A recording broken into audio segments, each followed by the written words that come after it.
La Biblia, como la vida misma, puede leerse esencialmente de dos maneras. A una la llamaremos lectura inicial y a la otra, lectura final. Ambas son válidas dentro de su propio momento y nivel de comprensión.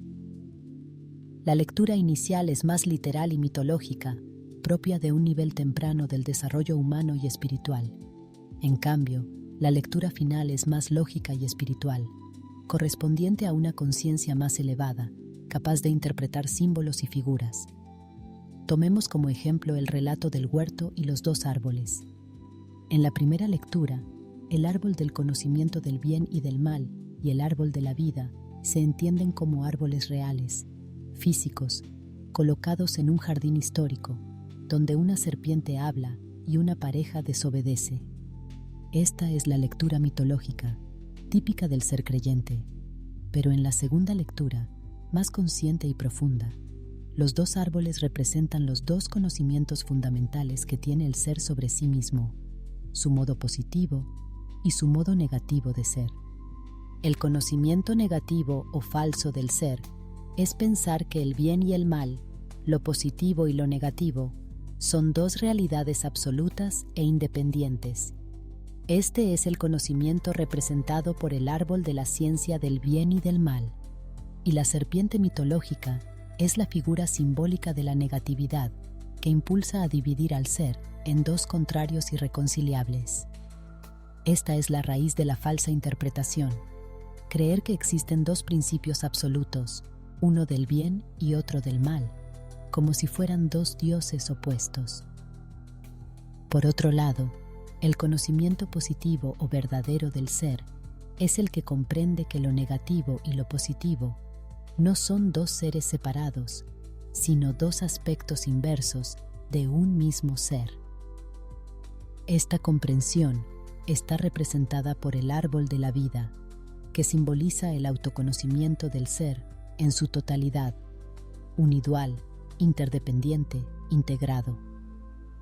El mensaje de este relato simbólico es claro.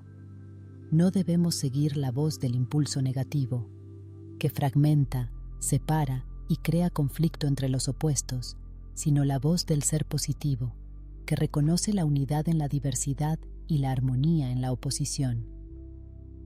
Por eso el texto dice que se prohíbe comer del árbol del conocimiento del bien y del mal. Es una advertencia contra la interpretación falsa de los opuestos como dos seres, dos enemigos irreconciliables. El ser, en su sabiduría, le prohíbe tanto al cuerpo como al alma, representados aquí por el hombre y la mujer, y, por extensión, al individuo y a la sociedad, que se alimenten de ese concepto erróneo. Mientras el ser humano permanezca bajo la influencia de esa visión fragmentada, la del ser negativo, no podrá acceder al árbol de la vida, es decir, al verdadero conocimiento. Por eso, se dice que ese árbol está reservado para un nivel superior de evolución, el paso de ser mitológico a ser lógico, de ser simplemente creyente a ser plenamente consciente. Aquí hay un punto clave. El mismo hecho de concebir lo positivo y lo negativo como dos seres absolutos y separados, como el bien y el mal enfrentados eternamente, es en sí una lectura literal y mitológica del ser.